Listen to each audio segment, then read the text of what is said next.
Yeah.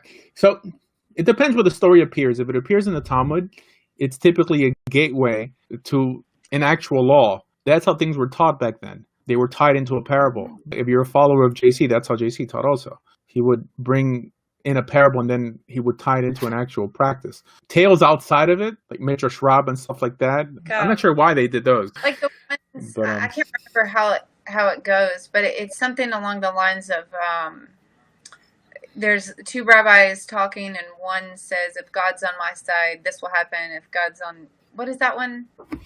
So I think the notion you're talking about, it appears in Bava Metzia of Rabbi Eliezer, who appears before Rabbi Yehoshua. He ultimately ends up, I think, getting excommunicated regarding this same scenario. But yes, he talks about, if I'm right, let the rivers flow backwards, let the carob tree move, or let the walls cave in. And there was even a bat kol, basically a voice from heaven saying, yes, Rabbi Eliezer was right. And this is when the rabbis make the famous statement, it doesn't matter. Why? Because Torah lo b'shamayim hi. Because the Torah is not in heaven. And I think the problem that people have is with the later statement where it says that God says that my students have defeated me. Now, if thought through, or like if not viewed with anti-rabbinic lenses, there's really nothing wrong with this statement. We know that the Almighty gave the court on earth the authority to establish civil norms, i.e., what we consider rabbinic law. And if every individual could just roll up on the Sanhedrin and change laws as he saw fit, Israel could not progress in a uniform manner. And according to the story, God knew this and was just testing them. And this is why it says, haha, my students have defeated me, basically at my game. A game I created, whose rules I also created. Because that's what the Torah says. The Torah, I believe it's in Exodus 23, it says that one shouldn't follow the majority to do evil. And it's reiterated in the same story also in Bava Metzia. It says, because it says that one should follow the majority to do good. Now this is tied in with other Pesukim in the Torah of not straying from the right or to the left of what this court actually instructs. So no, I don't see it as a conflict of interest at all. On legal matters, might makes right. It's not who actually is right. On legal matters, not ethical matters, on how you do X, Y, and Z.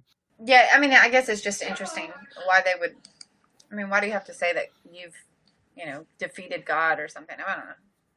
Maybe that's my... Because he defeated God with God's own rules. Right. In other words, God was testing them. Now, this didn't really happen. There was no bat kol. There was, it's trying to teach something.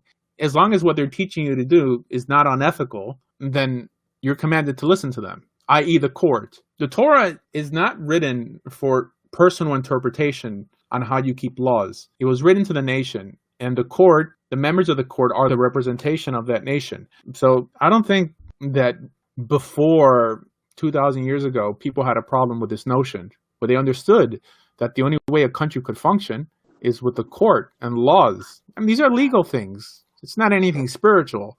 They're not telling you who the Messiah is or who the Messiah isn't, or any metaphysical notion. Now, yes, the Talmud is full of metaphysical ideas, but these things don't have to be taken seriously because they're not really telling you to do anything. I mean, it's telling you one opinion of a rabbi here, another opinion of a rabbi there.